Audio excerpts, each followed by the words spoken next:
بسم اللہ الرحمن الرحیم۔ درس نظامی آن لائن اکیڈمی کی طرف سے خوش آمدید۔ سب سے پہلے اس چینل کو سبسکرائب کیجیے اور اس ویڈیو کو لائک کیجیے اور بیل کی بٹن کو دبائے تاکہ مزید ویڈیو حاصل کر سکے، اور اس ویڈیو کو زیادہ سے زیادہ شیئر کیجیے تاکہ اور لوگوں کو بھی فائدہ حاصل ہو سکے۔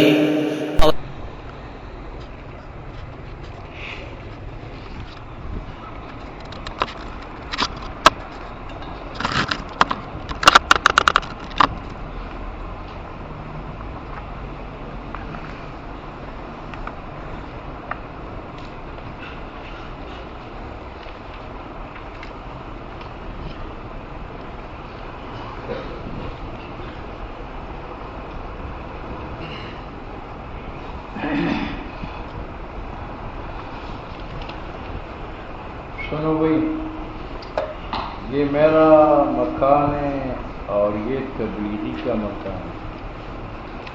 تبلیغی نے اپنا مکان بیچا زید کے ہاتھ 100 روپے۔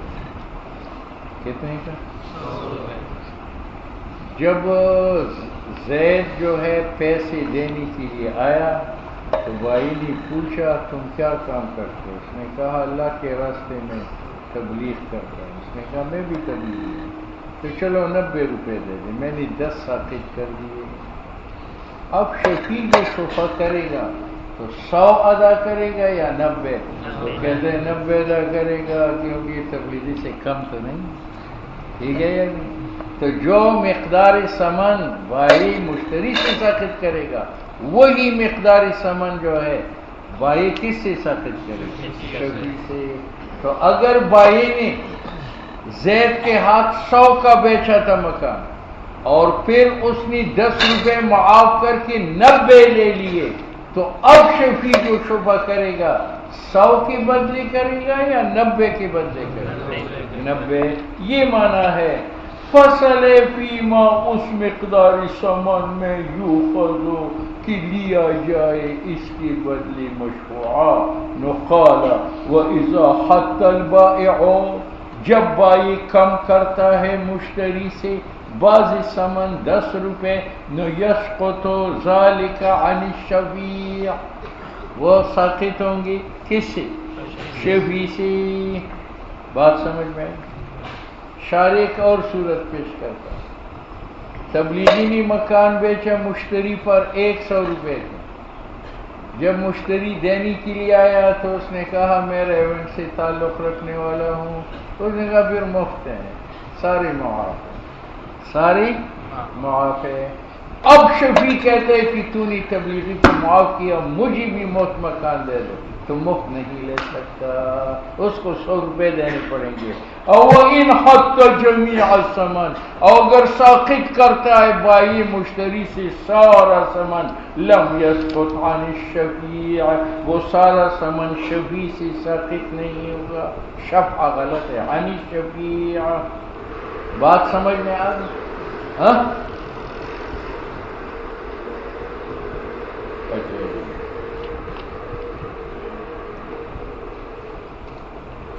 سنو، اگر بھائی بعضی سمن مشتری سے ساقط کریں تو وہ شفیع سے ساقط ہو جاتے ہیں، اور اگر بھائی مشتری سے کل سمن ساقط کرے تو وہ کل شفیع سے ساقط۔ کیوں؟ وجہ یہ ہے کہ جب بھائی مشتری سے 10 روپے ساقط کرے تو پھر بھی باقی کتنے رہتے ہیں؟ 90۔ تو 90 سمن ہے اور مکان جو ہے مبیعہ ہے، اور جہاں سمن و مبیعہ ہو تو مبادلۃ المال بالمال آیا، اور جب آیا تو بیع موجود ہے اور شفع بھی ہے بیع کا، تو بیع جب 90 کا ہے تو شفع بھی 90 کا ہے۔ اور اگر یہ کل ساقط کرے تو اس سے اسقاط نہیں ہوتا۔ کیوں؟ وجہ یہ کہ جب کل ساقط ہو گئے تو سمن رہی نہیں، سمن رہی نہیں، تو بیع نہ رہی، تو شفع تو تابع بیع کا ہے۔ تو چاہیے تو یہ تھا کہ شفع باطل ہوتا، لیکن ہم نے شفیع پر اتنا کرم کیا کہ چلو شفع تو باطل نہیں ہے لیکن عوض سارا کا سارا دے دو اس کو۔ اب بات سمجھ میں آ گئی؟ یہ معنی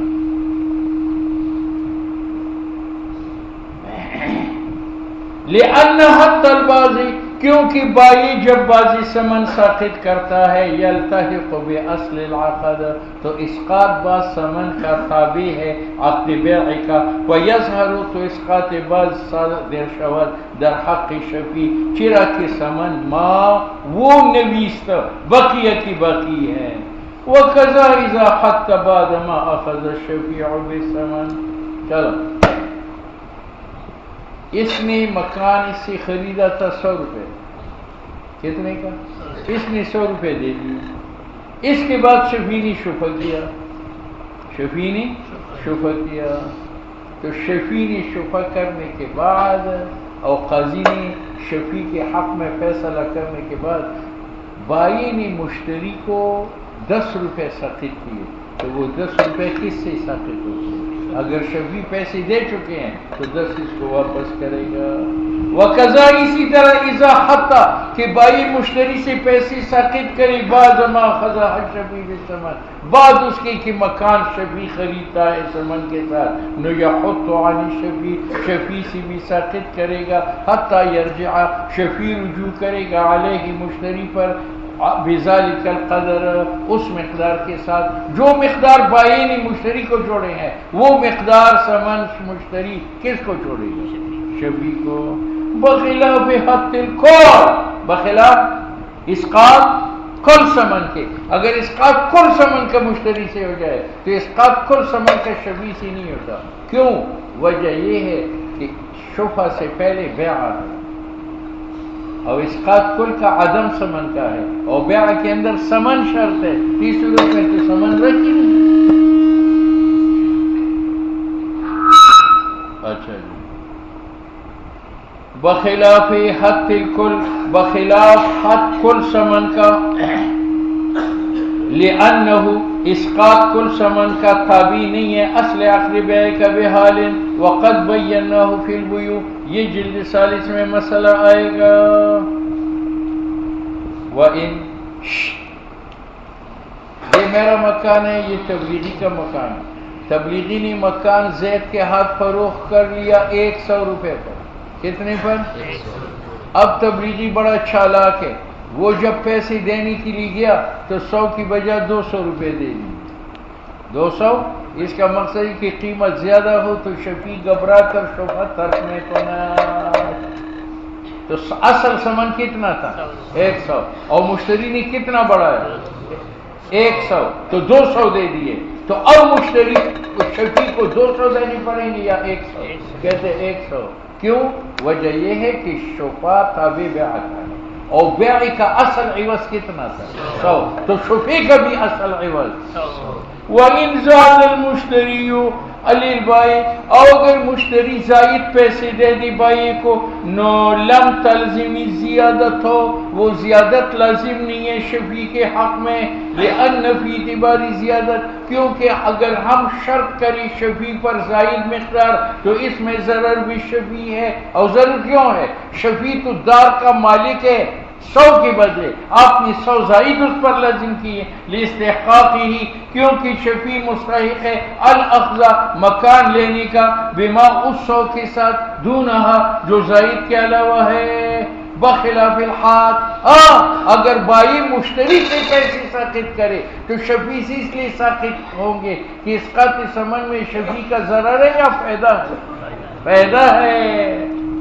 بخلاف الحد، بخلاف اسقاط بازی سمن کے، وہ شفیع سے ہیں، لأن فیہ، کیونکہ اسقاط بازی سمن میں نفع ہے لہو شفیع کا، ونظیر زیادہ۔